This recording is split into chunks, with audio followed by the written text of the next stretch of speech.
Um, it's Tom and Brian here. We're talking about the Greater Life for All project. Brian's been having a whole bunch of downloads, and he's been busy. He's been thinking a lot. So obviously, there's been a few things that have been prompting you to think, Brian. The recent experience and everything. But where are you now? What's your thinking been up to? What have you been getting downloaded to you?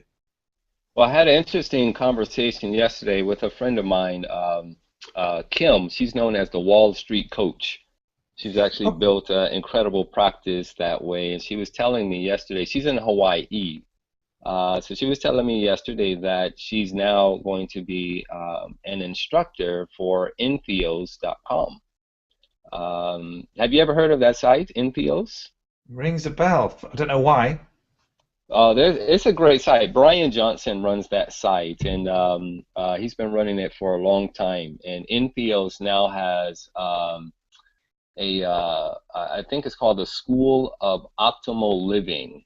And so she's now going to be an instructor for them, talking about the intersection of money and meaning, because she's writing a book about transforming Wall Street, and we're going to be doing some collaborative work together. So she was telling me about the platform, and I began to think and said, well, wow, that's greater life for all. Like truly, that Huh? is greater life for all.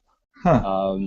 So I began to think about, and I told her about it, the live, love, learn, and lead. And she says, well, you sounds like you guys need to do classes on those four planes, because is that not what would help create greater life for all?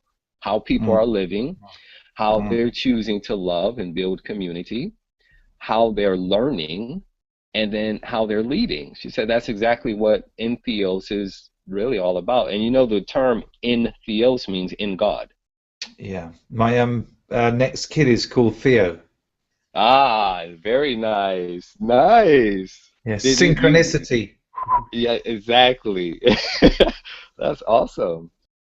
Yeah. So I said, well, wow, we definitely have to do that. So I began to think, and I was writing down. I said, if we create Greater Life for All portal, and we literally could have, explaining how it works. So, but as a social equity marketplace, it's really a Mm. place for people to connect ideas and people to connect with content, a place for people to connect with the resources and tools they need so that they can help usher in this greater life for all. And so I said, under each portal, live, love, learn, and lead could Mm. be essentially the businesses, the projects, the initiatives, Yeah. and it could really expand its way out. And so that's what I was thinking. And I just kind of wrote down some things to kind of give a little vision as to what it could look like. And that's exactly what most of these sites are doing that I've seen. Some have um, trial memberships, Yeah. and then it might be $40 a month or something like that, but you can try it for $1. Yeah. Yeah. But Yeah. but many of them you just join for free. You join the community for free, but Yes. to access people's content, that's what you pay for.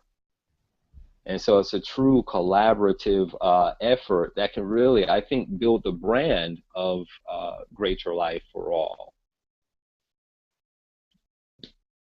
Yeah, I'm just having a look. I do know the thing. I've seen it before. Yeah, Brian Johnson. There he is. Yeah. Yeah. Just having a quick Yeah. look. Um, I do. I do agree with what you said in your email when you said actually, it doesn't really have to be any more complicated than this. We've got these areas that we want to work on, and people can contribute in however they like within as many or as few of these areas as possible. And I think making it totally organic and growing according to what people want, kind of the universe will tell us the most effective way to proceed. It will become self-evident. We'll do stuff. We'll put something out there. We won't get it right first time, of course. I mean, the amoeba was a very early version of the human. You know, Exactly. I mean, well, we started off pretty basics, fundamental single-celled organisms, but we evolved in complexity over time, and I think that'd be really cool. Sometimes we make the mistake of trying to do all the thinking up front and trying to get it exactly right, and then 6 months later it doesn't look anything like that anyway. Yeah, So yeah, I love the idea of keeping it principle centered, and that's what I was thinking about the idea of the if you set up the principles that can give rise to all these different things, we'll just let the principles dictate how it'll happen rather than the legislation dictate or right. the rules. I think if is there a difference between principles and rules? Yeah, I think so, because principles will be eternal. Rules will be just ways that we kind of different people will want to interpret those principles, but we want to avoid all that stewardship. We just want to build the table, really, don't we? And just Yes. have And have the buffet there, and that's it. Um, and yeah, try and make sure that we're aware. At least we are able to keep our own sort of stewardship tendencies, to the side, because as soon as you I don't want to keep going on about the world without lawyers, but if we have to legislate for things, we've probably done it wrong, haven't we? If we yes. find ourselves having to think, oh, what about if people do this? We've probably structured it wrong, because nature doesn't have to do that too much, does it? Nature No. allows people to make mistakes all the time and Yeah, learn from them, and I think that would yeah. be really cool.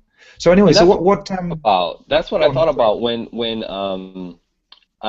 Sam wrote the email and he just had the number four there as opposed Mm, to spelling out FOR. yeah, yeah, And yeah, something about that just kept getting to me because whenever the universe is such that if something is attracting your attention, commanding your attention, and demanding your attention, then yeah. you need There's a to reason pay for it. attention to it. Yeah, yeah, yeah. And so when Hello, hello, hello. so I kept coming back to this four, and I said, man, we need to really just make this simple. Mm, And that's why I said when you think about the life principle, the life force, the first principle is all about increase. So everything has to produce after itself. So yes, imagine or a it's not divided. world Yeah, where people are actualizing their full potential. There will be no need for, as you just said, there will be no need for laws because everyone is in their full potential. Everyone yeah. is doing exactly what they're designed to do uniquely. So what would be the need for all those things? And so I just started to craft out what would those four, if you will, universal principles look like. And then we can design a unique community and communities Yeah. around that and let that be the guiding force, if you will, or the nucleus of the system for greater life for all. Well, let's have a quick look at this one that you sent us. Here we go. Um, no, it wasn't. Where is the email that I've got from you? Was today at Yeah, but it's that's the trouble with the email is that like it's hidden. Um, there's like 19 messages there, and you yeah, have to get okay. very clever because I always star it. Yes, but what's happened is it's on a different. It's Gosh, it's a long way back actually. There's been a lot of activity today. Oh wow. Yeah, here you go. Because I don't remember what Yeah. I said. I just wrote it down as it came to me. Yeah, so you've got the law of increase is the first principle for advancing humanity forward. Yeah, so that's the whole concept of the regenerative nature of everything that we're doing. Exactly. Always, yeah, Exactly. brilliant. So the next one, locked within the superconsciousness of mankind, are the answers to life's most pressing challenges. Yeah, absolutely. The I mean, even Jesus was talking about this, when he said to his disciples, "Don't worry about what to say. You'll know what to say when you get there. The words will be given to you. When you actually need them, the solutions are there. Each problem will contain within it the seeds of opportunity or the seeds of solution. So, Yeah. yeah, Yeah. I mean, And why it did says you think of that? greater things are in you Yeah, than the things that are in the world. It said in you. So in the individual. So imagine if greater things are in the individual, and collectively we get together and aggregate that greater. I mean, what can be literally greater than that as far as creating value for all? It's making me smile very much. And then you've got through the creative power of thought, the human beings can shape and form innovation solutions that make a world of difference. Well, literally a world of difference, absolutely. But yeah, this is the thing. I think the again, where this might be different is where we're really genuinely focusing on the intellectual, metaphysical powers, and this is what I believe. That I've been selected or presented with these readings of, say, Buckminster Fuller a lot recently, and I just discovered him. I didn't discover him. I started reading some of his stuff a long time ago, loved it, but only really thought about the architectural stuff and the geodesic domes and a little bit about sleeping, how he'd done stuff with sleeping, and a little bit about his maps and stuff like that. And it was only relatively recently since I started this project, the Reasonable Wealth Project, when I went back to him, I was looking for his definition of wealth, which is basically real wealth is the ability to support yourself and those around you for a certain number of days forward, and the idea of like provide meaningful life support. And we've got Sammy on the call. Sam, Fantastic. yes, I see Sam there. Awesome. And we're just going through, just bring you up to speed, Sam. We're going through the four principles of the Greater Life for All community that Brian knocked up, just downloaded to him this afternoon, which is fantastic. And the first one, Greater Life for All, is all about increase. The second one is that everything is within us. He's been saying that, you know, it's pretty obvious that everything is within us. The answers to everything are inside us all. And the third one we're just talking about now on there is the metaphysical and the metaphysical powers. And this is something that I was just saying I'm massively into at the moment. The fact that the film I saw about John Lennon over the holidays, where he talked about visualization, he was going on about how really, if we just realized our powers collectively to visualize what we wanted, if everyone just realized that, you know, they would give up moaning and complaining and stuff like that. They would just start thinking about like, what they wanted. I thought, this guy's a flipping genius. He was on it. And then reading the Buckminster Fuller stuff, when he's thinking actually, the reason why we have been given these metaphysical powers is because it's our job to actually organize energy which is being disassociated by the universe through stars. It's our job in terms of the yin and yang of the universe. We have to syntropically turn that into organization, and humans are the supreme turners of disorganized energy into value through the metaphysical powers. I mean, animals are great. Dolphins, fantastic, lovely. They do lots of cool stuff, and they can, you know, all sorts of sonar communication, wonderful. But dolphins can't use metaphysical powers to change the world, right? Okay. I don't think they're a bad thing. I think they're a brilliant thing. I think dolphins are great. I think everything's brilliant. But let's not get too carried away about the animals, and let's not get too carried away about how different humans are in a good way. Because humans are, we're amazing. We're the only ones who've got this ability to seek out eternal principles out of all the evidence that we collect. And if we seek out eternal principles and then we use these eternal principles, everyone wins. Even the dolphins, when we do it right. Greater Life for All is, we're not, you know, we're going to do things without causing any ecological offense for the long term. So Brian, what made you think this one was so important then, the metaphysical powers? Because think about what you were just saying. The human species are the only ones that can use the power of reasoning. Yeah. All the others that you were just mentioning, the animal kingdoms, they're conditioned. They're not going to sit and talk to you and try to ration as to why their owner is treating them unfairly, because they can't. So they just subject themselves to whatever the conditions are offering. We have the opportunity that we can say, okay, these conditions are out here. They're not the best conditions. I may not can change the condition, but I can certainly start with changing my perception of the conditions, with now change my relationship with it. Whenever I hear in corporate America things like, you know, this from this industrial revolution, they use this language of soft skills, hard skills, and they say the emotional intelligence is the soft skills and these kinds of things. I said, let me explain a scenario to you. If I'm a worker for you and I've mastered the technology, but my interpersonal skills are horrid, and I come to work the next day because I can't get along with anyone on my team, and I'm carrying my rifle and I shoot everyone in there. And I asked the group, I said, so what's soft about that? Because Yeah. we read about this kind of stuff all the time. And Yeah. then what we try to do is affect it with policy, but we're not dealing with the condition of the heart and the mind that made the decision to bring the gun to work to shoot people. Yeah. This kind of thing, it literally drives me mad because I said, okay, policy is great, it has its purpose, but we're not dealing with the totality of the issue until we deal with the metaphysical side. Yes. That can be measured, and we need to start dealing with that on a lot of different levels and in a lot of different industries. I'm loving this because one of the things that I always say to people in organizations and whenever I'm talking to the leader, look, if you have to legislate for it, you're doing it wrong. If you Yeah. have to create a policy that HR need to ratify in order for it to work, you have already failed.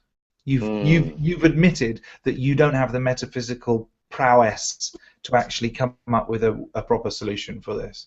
And I think that's a good thing to always bear in mind. You know, if we're seeking a way of like putting a piece of paper in place or having a policy that people will adhere to as a solution, we're probably A, it probably won't work very well, and B, we should seek that instance or that occasion to actually start being a bit more reflective and start thinking about maybe we need to go up to a higher level and start looking at what we're really doing here. But yeah, that's good. Absolutely. Absolutely. Sam, I'm going to bring you in. And what's your experience of this sort of policy in your workplace? Well, first of all, guys, my experience over the past 24, 48 hours is just watching you guys be absolute geniuses with this stuff. I'm really just so excited because, Tom, you hit off on the point where this stuff has kind of been coalescing in your mind, and you and I have obviously been working together for some time now.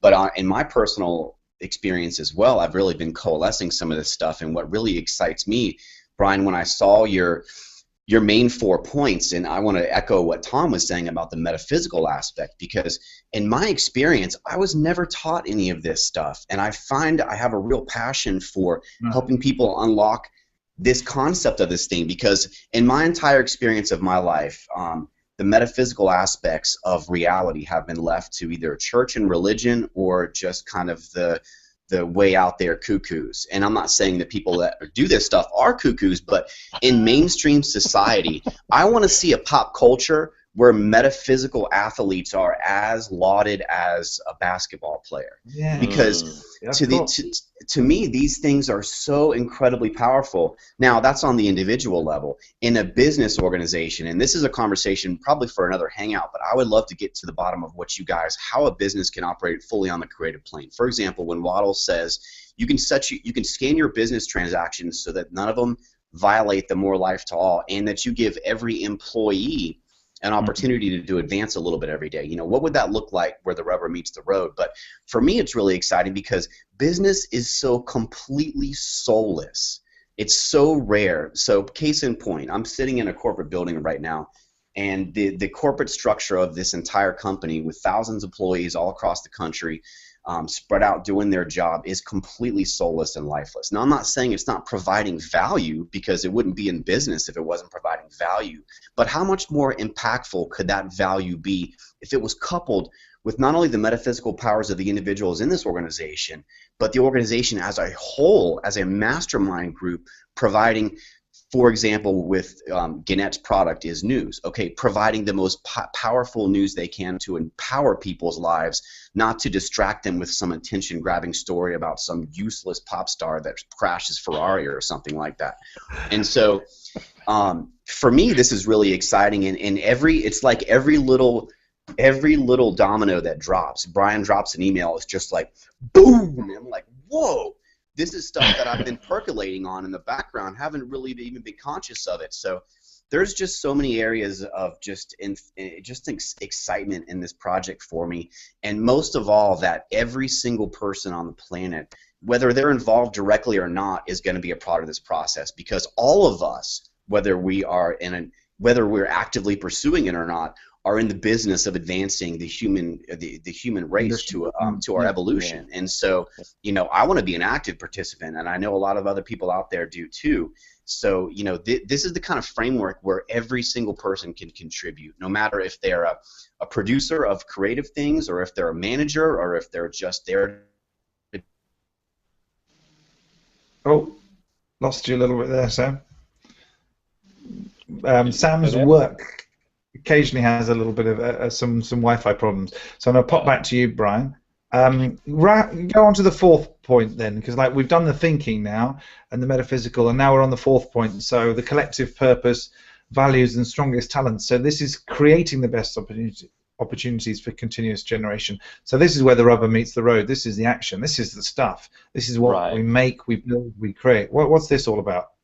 And this is exactly what Sam was just saying, because when he says that there are not many corporations out there that don't do it, he's exactly right. There is a corporation, now I have to email you it. It's called, he has a program, he calls it Truly Human Leadership, I think is what he calls it. And one of the things they do there is they do a lot of talent actualization. So they make sure that everyone has full potential. They make sure that people are in their right roles and position. And this is a company that says we don't manage people. And Sam's a person of interest in words and that kind of thing. He says we don't manage people. It says managers don't manage people. They steward people. They're stewards. And so he has a whole Okay. different paradigm on leadership in and of itself. And he literally trains each individual according to the role, according to their unique talents, according to um, what they're able to contribute. But this is a $1.5 billion manufacturing company. So when Wow. I Wow. so when I see these kinds of things, I said, man, this guy he's changing the whole paradigm of work there. And we know this all the time. We hear all the time in sports, we hear it in organizations, there's no I in team and all these kinds of things. But Yeah. if you Yeah. don't Yeah. set Yeah. the conditions, if you don't frame things accordingly, then the collective will never actualize to where it can actually be. Yeah. We know that when individuals come together and they're in the fullness of who they are currently, they're complete, then I realize I don't have to be the greatest. I just need to be able to be present, and I can lend that energy to the project at hand, to whatever it is that we're working on, and still Mm. contribute, and we can get a lot more done than I could have by myself. Yeah. Like I said, I've always functioned in mastermind groups. It just made more sense to me to do that, because, as I Yeah. said, Yeah. in my own mind, I have difficulty with communication. Like, I know what I know, but I don't really know how to explain it. And so I center around myself with people who know how to do that better than myself, and it just makes it easy for me to not sit and worry about, oh man, I didn't explain this fully. Did they get this? That kind of thing, and it helps the team to function. And so I said, imagine if we created a space where people have different backgrounds and different disciplines, and they come together and decide, like, we're going to change education, Mm. and we put together these intersecting ideas that come from each other's disciplines, and we put together, well, this is my why. This is important to me. This is my why this is important to me. We're starting to weave together a pretty incredible story that, I mean, it can impact and outlast anything that the team can do when we do that. Now, this is not any different if you look at the unique patterns that are happening in the marketplace today. We see acquisitions are up, we see mergers are up, because people are realizing that they cannot necessarily survive and move forward in the best of humanity's um, sake by themselves. And so it's not uncommon to see all these collaborations anymore. It's not uncommon to see Yes. disciplines Yeah. combining anymore. That's why I said the timing for this is I think key. And one of the things I've been seeing since the financial crises is people are now waking up and they're asking the questions about what is really most important to us. When I had to give a talk before coming here, someone asked a question, do I believe that, we can end up in another global financial crisis? And my response was absolutely yes. Because if you think about human behavior, um, if I gave you a car knowing that the car had some structural damage to it, and I put you on the tallest hill possible, and you get into an accident and you crash the car, but then we say, oh my gosh, this guy is a horrible driver. We're going to have to enact some more policy. But then we recommission the car. That's exactly how we're going about a lot of these crises today. So once again, we're not dealing with the real Yeah. issue. We're not dealing Yeah. with the metaphysical issues. We're not dealing with the mind. We're not dealing with any of those kinds of things that could impact judgment, that could impact decision making. That's where we have to reach people. Because we don't live in a society where there's a dearth of information. If information was the crises, then, I mean, my goodness, every librarian out here would be very wealthy at this point. People need help with implementation. They need help Yeah. with what to do. They need help with the judgments and the decision making. Because when it comes to our ration, humans are horrible with regards to understanding the gap between needs and wants. We're Mm. horrible with even making rational decisions about what will be best for us both now and even long term. And it goes back to what Sam was saying. We haven't been trained for this. We didn't come with a manual. When you purchase your latest smartphone, computers, or whatever the case is, they tell you go and download your PDF file and they tell you all the operations of it. We don't get that as humans. In fact, we're downloaded with other people's agendas for us, and oftentimes it doesn't fit. And so we go through this lifestyle with like this fake ID. And so my thinking is collectively, we can do a lot more than what we can accomplish individually. And that's very clear to me. So I'm always looking for team members who I can rely on and we can get some serious things done. That makes sense to me. To where we can have like mind, shared values, and just a collective consciousness that together there's more that we can be doing, and there's more to do, and we're not there. There's no there to arrive to. Right. There's no So destination to arrive to. no, absolutely. So one question that I'm kind of interested in, Brian, is how you would respond to this. I think I know how I would respond to it, but one of the things that is very important to me is that if we're on the creative plane, we're not going to go after something that other people are already doing and just try to do it better. We want to actually do something, I think, and again, at the risk of being a little boring on this, I'll say that one of the quotes from Buckminster Fuller about when people say, well, what should we do? And he said, well, do the things that seem to you to need to be done, but that no one else seems to be paying attention to. So for me, I think I know the areas that are most valuable that no one else is paying attention to.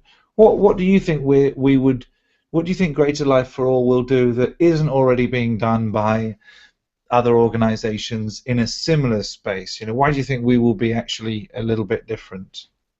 I think it will be different because the foundation on which it's based on, number one, Mm. and that's that whole idea about doing things that bring the increase for all. Yeah. That's one of the major differences between the competitive plane and the creative plane. The competitive plane is about doing something for the select few. They do things for your shareholders. You do things for those who have, and as opposed to those who have not, kind of idea. Hmm. And I think that whole model is based on a different paradigm, and that's the key there. So that's number one. But then also getting people together who think like that and who can respond to the crises of our time. Because what you just said is spot on. We don't have to just try to one up someone. That's the competitive plane as well. That's what they Mm. do. Yeah. Yeah. They file their 10K reports. They say, okay, this is where we were this year. This is where we want to be. This is Yes. what our industry is doing. We don't care about all of that. What we're looking for are innovative solutions that change the whole paradigm on which you're operating on. So, we can, in other words, we don't need to use the competitive plane as the model to try to one up someone, because then we're ill-advised utilizing energy, in my perspective. Yes. Yeah. Um, 100%. and that doesn't work. It'll work for a season and for a time, but I can tell you, you'll burn out, because these guys know what they're doing. They've been playing that game for so long that it's commonplace to them. What tends to bother me is the fact that when we speak language about creative playing, that kind of talk is an anomaly. Right. I mean, why does that have to be the anomaly? Why Yeah. isn't, what you're doing the anomaly? Because it hasn't worked in years. Yes. So Yeah. All so that happens, it's like, I think a great example of this is restaurants, right? You see it happening all the time in London. A new restaurant comes along, it's got a great idea, it's got a bunch of investment, it has enough money to kit itself out, look beautiful, fantastic, probably got enough working capital for 6 months, then it struggles for another 6 months, or maybe 18 months, so a year, 18 months. By 2 years, it's closed down, and guess what? Another restaurant comes to replace it. And everyone, it's a great example, I think, of people not seeing a bigger picture. Now, nothing to do with the restaurant industry, or so many industries are like that. But it's just how can we do something that basically isn't really working very well? People putting a lot of money into things because they think they can make a good return for themselves. They're not really thinking about the 50, the 100, the 500 year plan. And I mean, maybe we're ambitious to be thinking of that, but following on your thinking, Brian, I'm really interested in what you think as to why we would be different from some of the other more less business-like organizations, the organizations, say, like Entheos, that is actually trying to get people to live better. How are we also different from that? I think we are, but how would you call the difference there? I think we are, because I think many of them that I've seen their models, they're looking at things from um, very narrow perspective and a narrow scope. Uh, if you use the words greater life for all, I'm thinking of something very inclusive. I'm thinking of something very comprehensive, that doesn't leave anything out. It doesn't, and it's regenerative. So it continues to evolve. I'm of the mindset that, when you have to do something, or most of these models, they do something once, and it's set, and that's it. Yeah. Mm. And then they'll try to improve that just a little bit for the next year, just to kind of add some little bells and whistle kind of a thing. What I'm talking about is to start something, but because we're conscious and you're smart enough to see the patterns that are evolving at the time, we can continually grow. Because remember, Greater Life for All, for me, kind of follows the cycle of nature. The cycle of nature is very cyclical, and it forms a round pattern. I think that's probably where people get coming full circle comes from.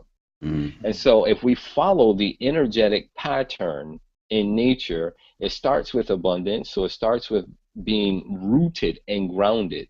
We see things, and religions talk about things pie in the sky. And so you're trying to get out of a place. You're trying to get out of here to heaven. And I know Mark's been talking about, heaven on earth. Yeah. When I have it here, that's being grounded. That's being Yeah. grounded in who you are. That's being grounded by some principles. That's being rooted. Because then your language is not heady. It's not so esoteric. It's very real. It's very genuine. But then you can operate from that space, and you become light to everyone else. So there's a very specific energetic pattern that I have wrote down, that follows kind of a spiral almost. And that's uniquely different than most of these models that are out here, because number one, they don't have a foundation, and it's a very narrow scope that they're focusing on. They're doing things, it has an innovative feel to it, but it's not complete. Because there's a difference between innovation and invention. Mm. Invention is totally starting something new. What we're seeing in things is just like the iPhone is not a new invention. They came Right. out with 4, you have 4S, and then 5 and 5. That's innovation. So when I ask Mm. people, I said, and I asked this question to the group. I say, do you believe that as humans that we're naturally, that's the key word there, that we're naturally resistant to change? And most people will raise their hands in the crowd and say yes. And I said, really? And I said, but all of you came here because you said you want more out of life, you want more passion, you want more of this. I said, that's change. Every time you buy your new cell phone, your new mobile, that's change. And I write on the board, I said, let me give you another user-friendly word, if you will, that you probably will enroll in. And that word is innovation. Literally means to change or renew. Mm. The word innovation literally comes from a root word, means to change or renew. So what we're seeing out here is innovation. We haven't taken that to the next level because of herd mentality. We're just used to settling and opting for good instead of our best. What I'm talking about is when I say greater life for all, we need to be at our best. That's why we need other people. That's why we need the team. We need other minds in this thing because now Mm. this collective force. So it's like the life force bringing everyone together. And it's the first principle of the life force is all about increase. Mm. And you imagine bringing together all these people who are of the same mind and they're all increasing. My goodness. You talk about the revolutions that can start from that. That's not going Well, to be a narrow scope. And it's, no, I'm with you on that, and I think that your analysis of this is spot on, and I see this. Look, I don't see anyone else who is coming from the it's perfect for right now. Everything is Yeah. perfect for right now. We just need to kind of accelerate the world to completion and bring greater life to all as we do it. I think a lot of people are trying to say that there's a problem with stuff and we can fix it this way. And I think what's so good about what we're doing is we're including business in everything. We're not fighting against business. We're just saying no, we want to include business. We want to include non-profit. We want to include profit. We want to include everything. And if we do it right, then it's okay that everything is as it is, but if we do it right and with the impression of increase to everybody, then it can happen so much better, so much faster. So that's kind of what I would say is, look, yeah. the main difference is that most people, if they're on the competitive plane, are thinking that they're coming from a lack mentality. Even the ones that coming from an abundant mentality, they still think there's something wrong with how we are at the moment. Yeah. And I think what I'm saying is, look, the level of thinking that we are at as humanity has got us to here. So it can't be wrong. 10,000 years ago, the level of consciousness we had got us to where we were then. So, look, I'd much rather be alive now than 50 years, than 100 years, than 10,000 years ago. On average, I would much rather us to be alive now. And we can progress it by deliberately and collectively applying the metaphysical, and I think that hasn't been done before either. The deliberate metaphysical focus on what we want, I think. So actually, there's probably three things. We're trying to we're creative plane for everything.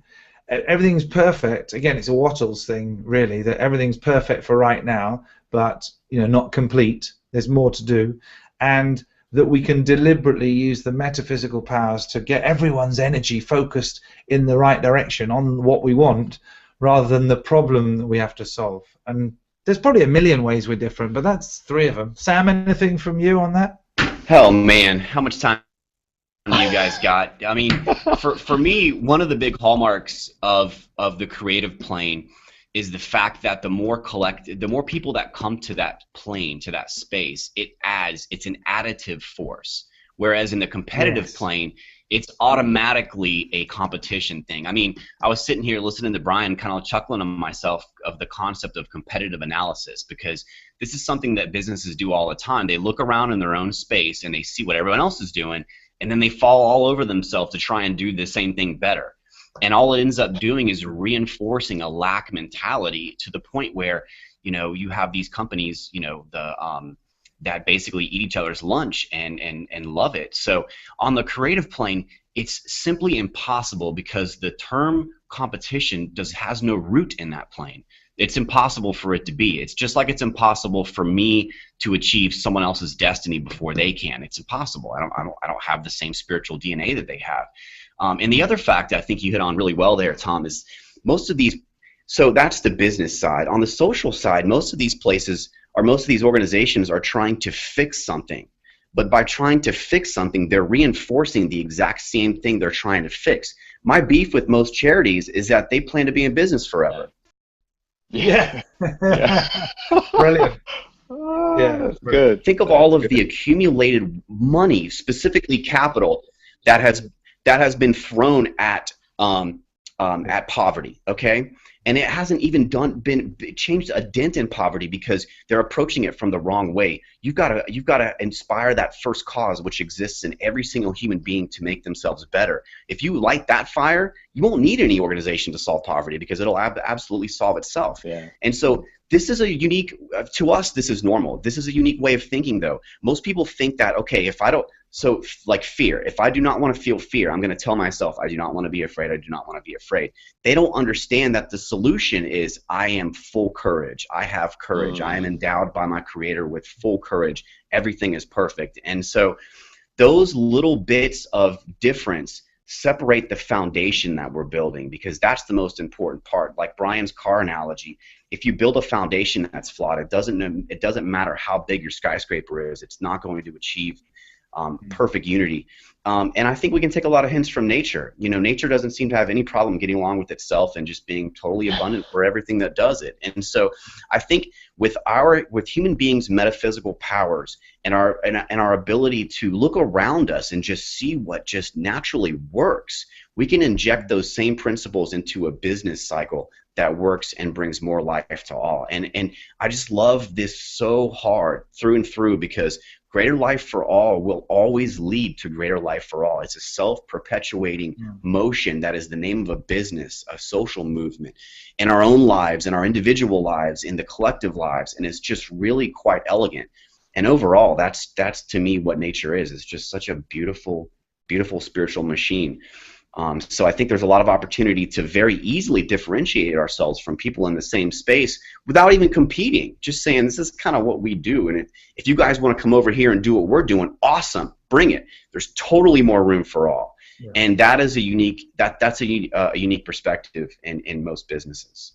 Yeah, I have to send you guys I was just writing down some notes as you're speaking here. This book summary, because I think.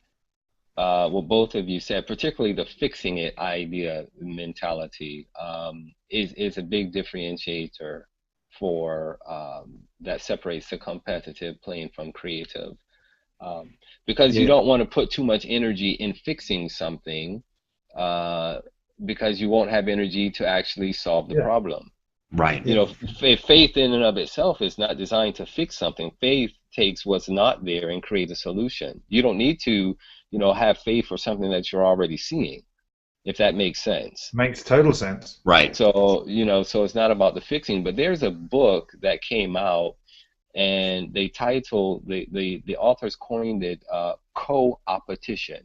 Oh, you told me about that. Yeah, I'll send you the book summary, because they use theory from game theory, and they talk about how organizations can literally come together. And for instance, like for us, if we build this portal the way it needs to be built, eventually what will happen is strategic alliances through advertisers and different people will want to come.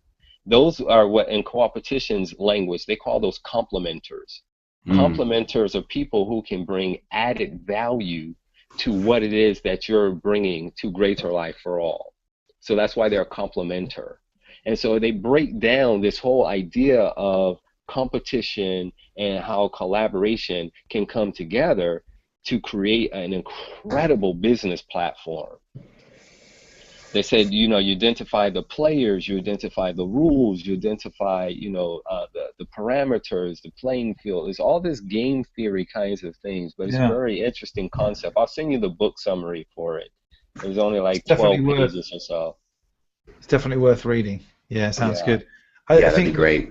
The more that the more that we experience that is in alignment.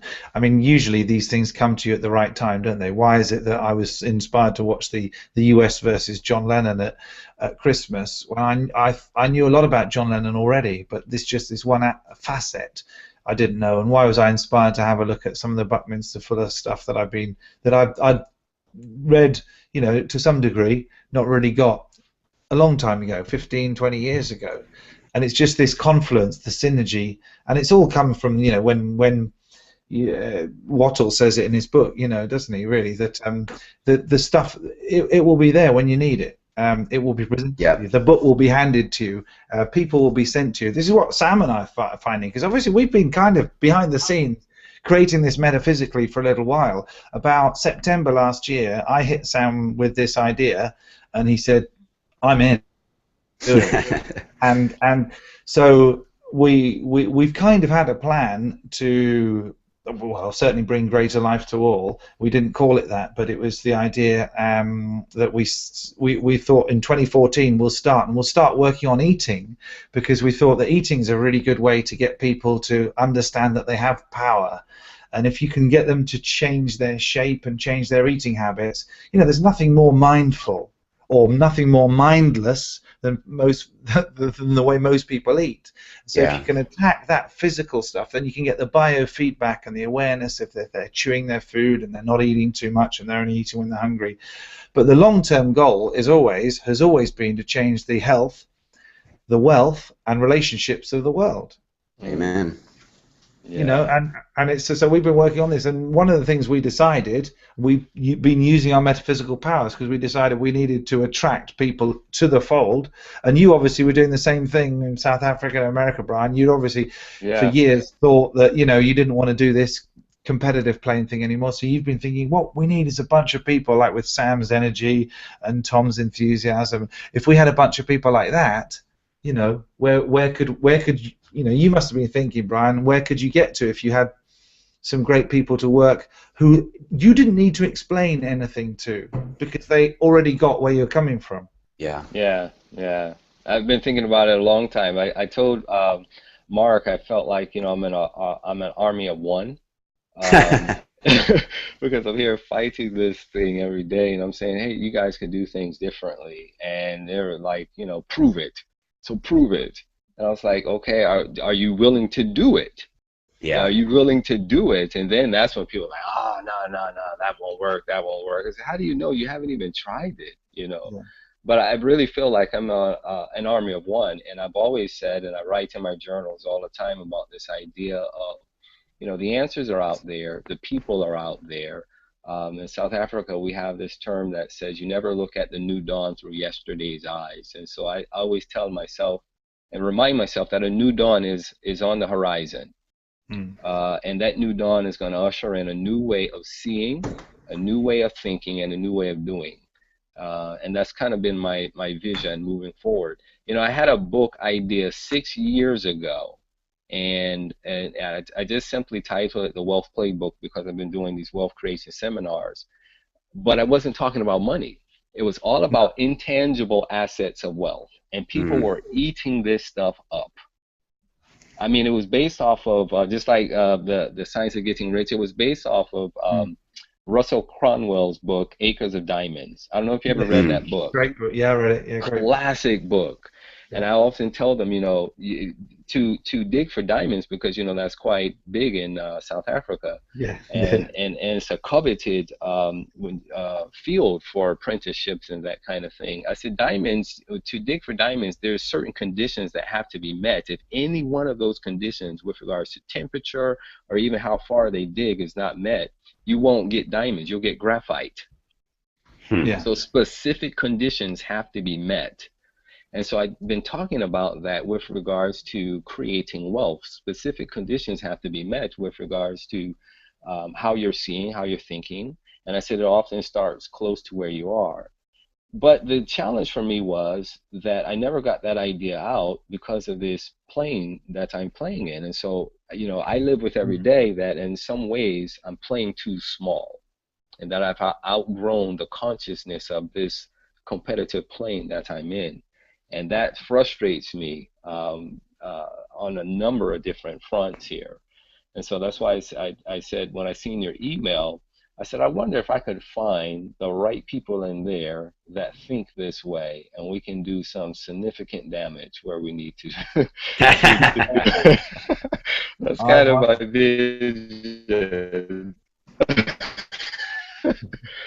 Yeah, that's really you know what, I say this to Tom all the time, but I'll never stop being amazed when this stuff works, and it just does. And the right people are brought to you, the right situations, the right things, to the point where it just really reinforces your faith. And for me, it's really exciting because I want to be surrounded by like-minded individuals who do not recognize limitations. Because in my own personal life, but also in our greater collective lives, the concept of limitation is really the only thing stopping us from evolving to a point where, as Tom says, the entire planet supported off of the positive work without ever harming the planet, of bringing more life to all. And so that's pretty exciting, because what really fascinates me is the concept of something of like a paradigm shift of like going from no flight to flight. Okay, you know, before the Wright brothers ever pulled off the flight, it was their metaphysical powers that it wasn't that nature didn't provide the means to fly. It wasn't like humans couldn't fly.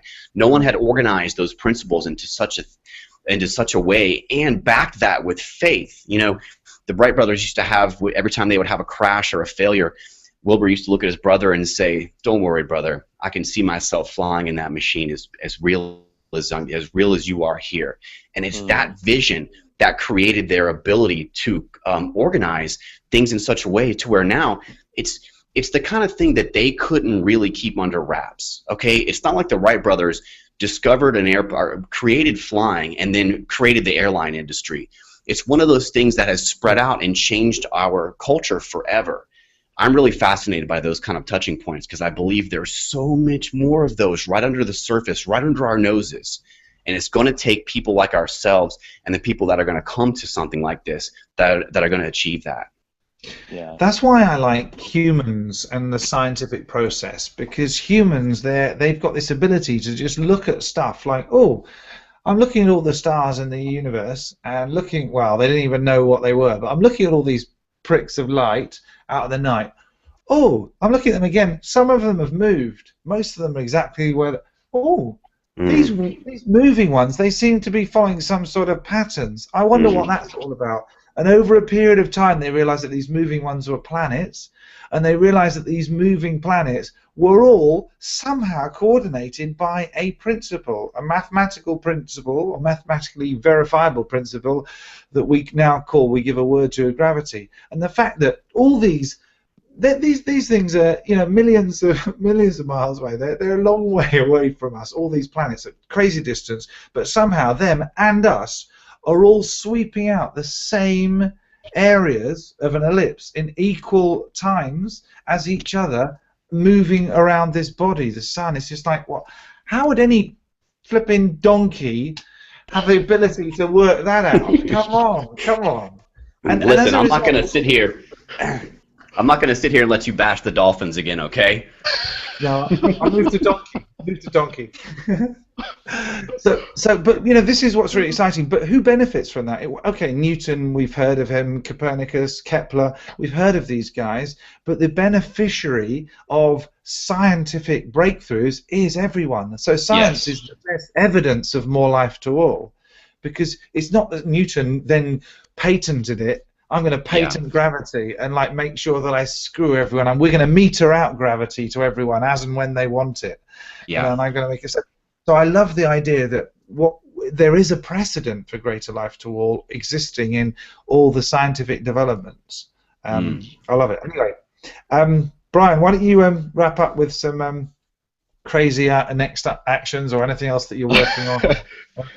You know, what I would like to see is certainly some kind of campaign, and just hear from like the other architects on their perspective of greater life for all.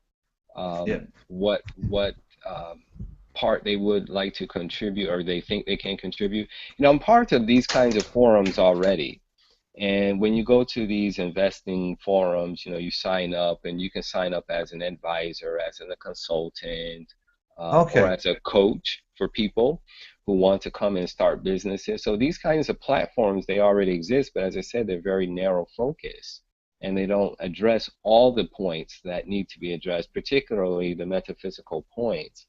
And Mm. so you can even orchestrate deals there for your time.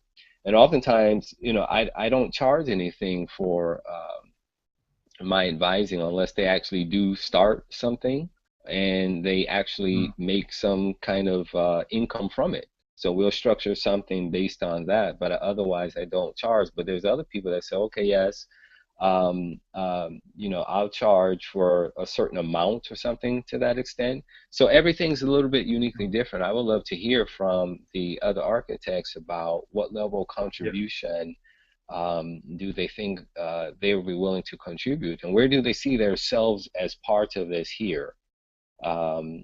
Because I think it's certainly a part of that whole collective purpose thing. So I Mm. think a campaign about um, what does greater life for all mean to you? Put it into an inquiry because that really Yeah. helps jolt the thought Mm. and maybe see where they go from there. I don't know if we can share like uh, the maybe the living creed or those four points I think so. or I even the think business model itself or something like that. I think we I think what we do is we share as much as we can really because we can't get it wrong. People can't. We can't go out too early with something because we're saying, look, this is this is an organically growing thing. It's self-organizing. It's like life itself. When life first started, it looked pretty rudimentary. We expect this to be iteratively different as we go along. Your ideas will help shape it, but there's no right or wrong to this. If there is something that you think you're interested in contributing in these kind of particular areas or something new or anything, then let us know. So we could easily do like a bit of a we can put stuff out there, but we can also have like a simple questionnaire, which we can start collecting some thoughts from Yeah. people as well, Okay. leaving it quite open-ended as well for people. I mean, Yeah. the business angle for people, I think, would be, look, if you think you've got a business that is going to give value to people and it follows these principles where you really believe that your business is giving more life to all, then it would make sense for you to be existing as part of this cooperative because you're going to, a rising tide will float all boats. If we're all talking, well, we do happen to have a very good, hand reader or a very good analyst or a very good, Mm. I don't know, all the individual programs that we all create. We can promote these. I mean, and again, the principle within us should be, look, we should do what no one else seems to be doing, and if other people do seem to be doing it, then we should look for other things or let them do it and we move on to other things. Right. Right. Because Exactly. and one of the things I think would be really, really amazing is the ability to actually put. There's a guy you might know in the group, Paul Benoit Duvoisin. He's a Swiss Yes. guy who he's a Yes. smart guy. You've seen a couple of his one-to-ones. He he's recently realised that he's getting so many ideas. He should go into start creating a business which is actually creating ideas. That should be a big Mm. component of this, like a think tank. No, bigger than the think tank. It'll be like a think aircraft carrier or a think rocket or something like that. Because there's millions of ideas that you've had, Brian, that I've had, that a lot of us have, that we will never have the bandwidth to operate ourselves because Mm-hmm.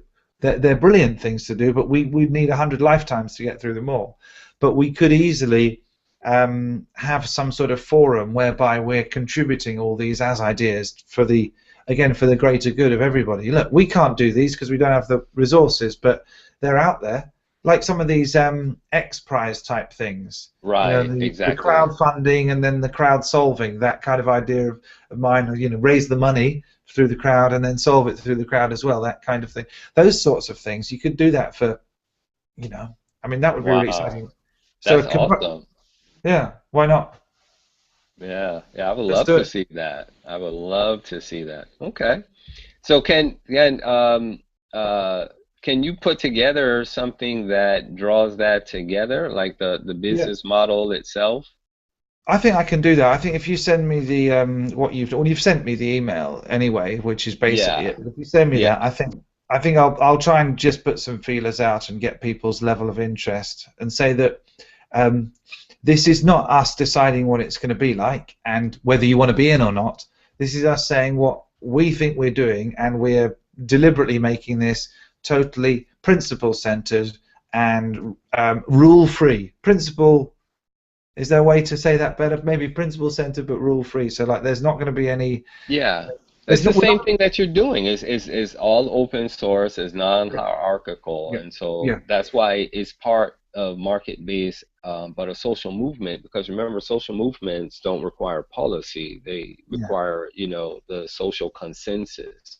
Yes. And that's why I think it's good to kind of send out the idea to the collective group, because if you think about it, that's exactly what needs to happen for us to come together and say, hey, well, what about this part, or what about this part here, and I can do this and this can happen. So now we have some kind of market research, so to speak, Yeah. and it just adds more to more eyes and ears out there so that we can see, because collectively what I see happening is bringing all this together in that marketplace, social equity marketplace setting.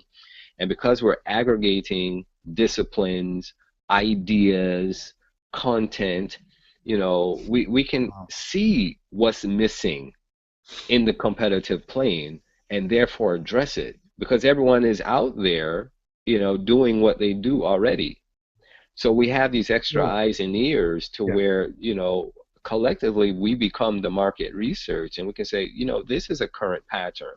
I can tell you all the current patterns that are going on in the marketplace relative to my industry right now, because that's the Mm. field that I play in.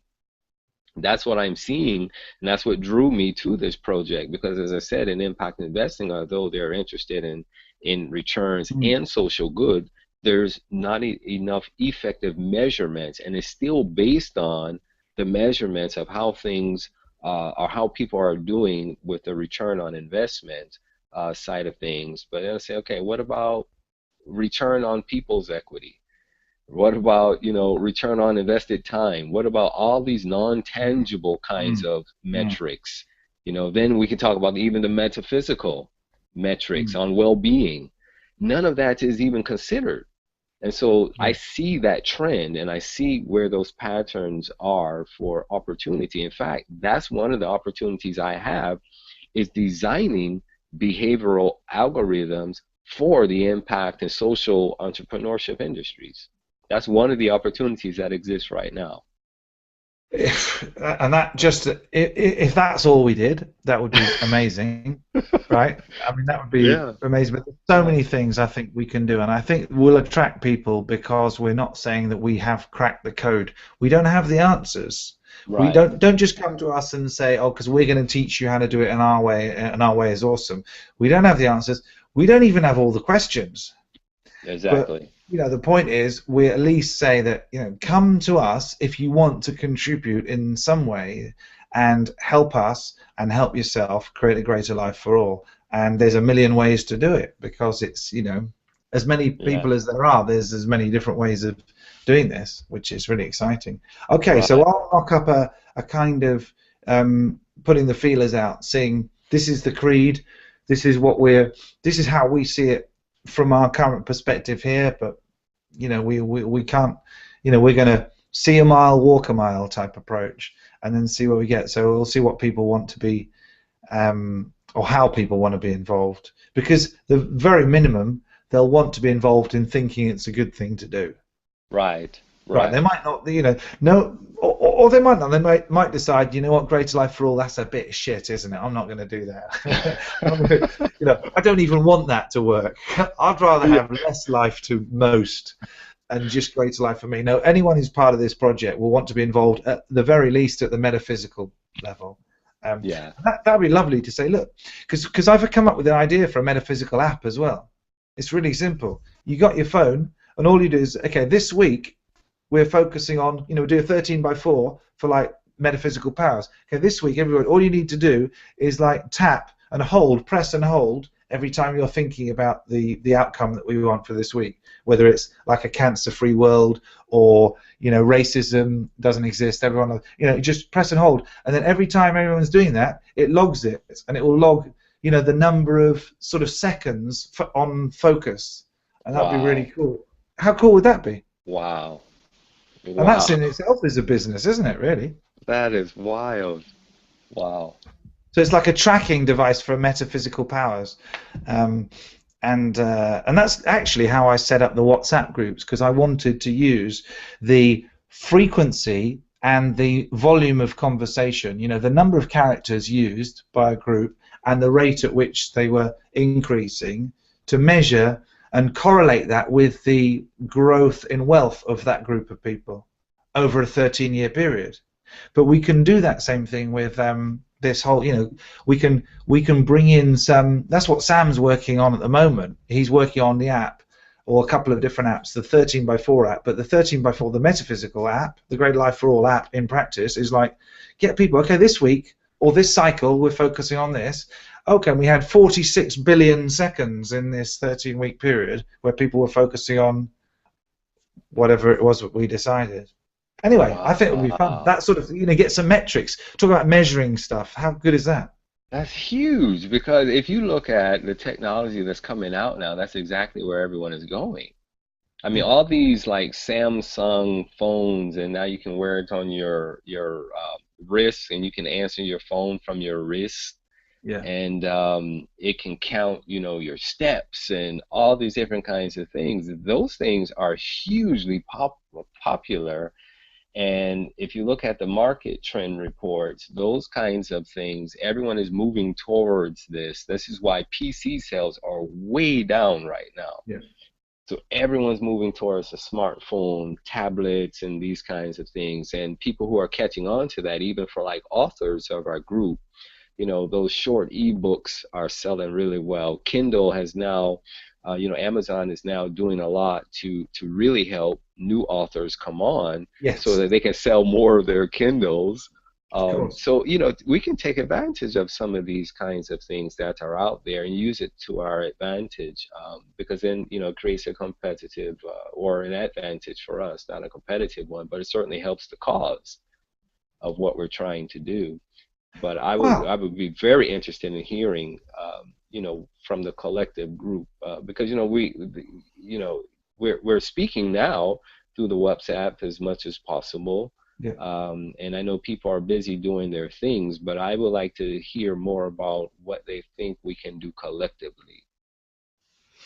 Yes, and I think that's the whole idea of when I set up the reasonable coaching program. I did want to, you know, the vision for that on the, you know, the opening part of that. You know, I believe that we can create stuff by thinking about what we want and not what we don't want. So that was kind of an early seed in my mind of what we might do. But the like a Greater Life for All app, that would be really powerful. Who wouldn't Yeah, want to be involved in contributing in a measurable way to solving some of the world's like problems? exactly, Who wouldn't want to exactly. be involved? You know, how awesome would that be? Hey, yeah, That, I'm part of the team that fixed cancer, or you know, whatever. I mean, how come? Why not? whoa, that's huge.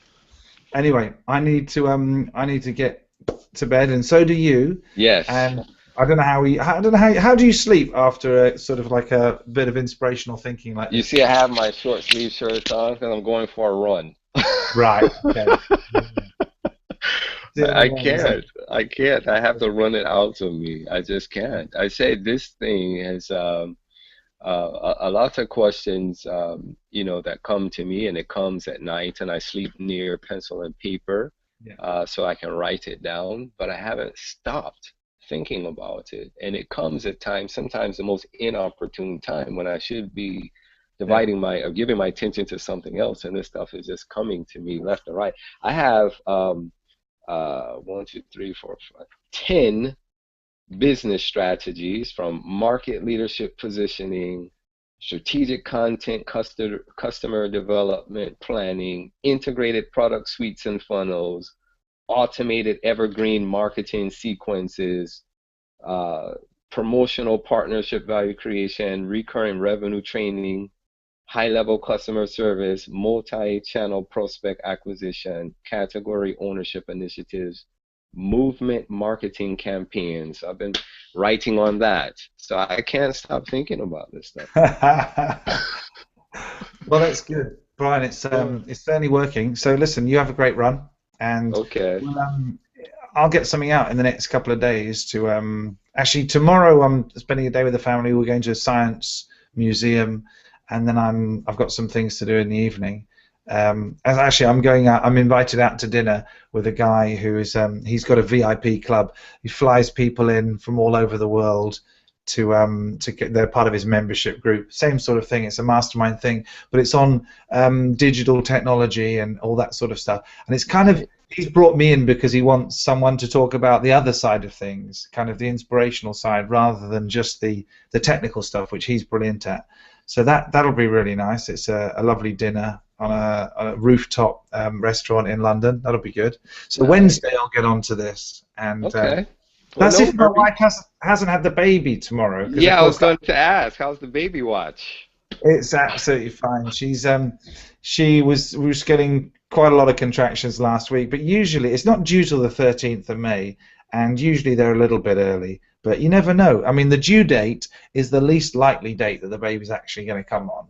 You know, it's like plus or minus 2 weeks. You know, so hopefully it'll come sooner rather than later. But I don't have any stuff that I have to be away from home for until the 16th of June. So we've got a nice window now, which is Very lovely. nice. Very nice. Yeah, it's good. Right. All right, let's catch up. Probably Wednesday then. Let's catch up. Okay. And Definitely. yeah, keep doing what you're doing, buddy. It's awesome stuff. Okay, I appreciate your time. Yeah, no worries. Have a nice evening. Okay. Bye. Thank you. Bye-bye.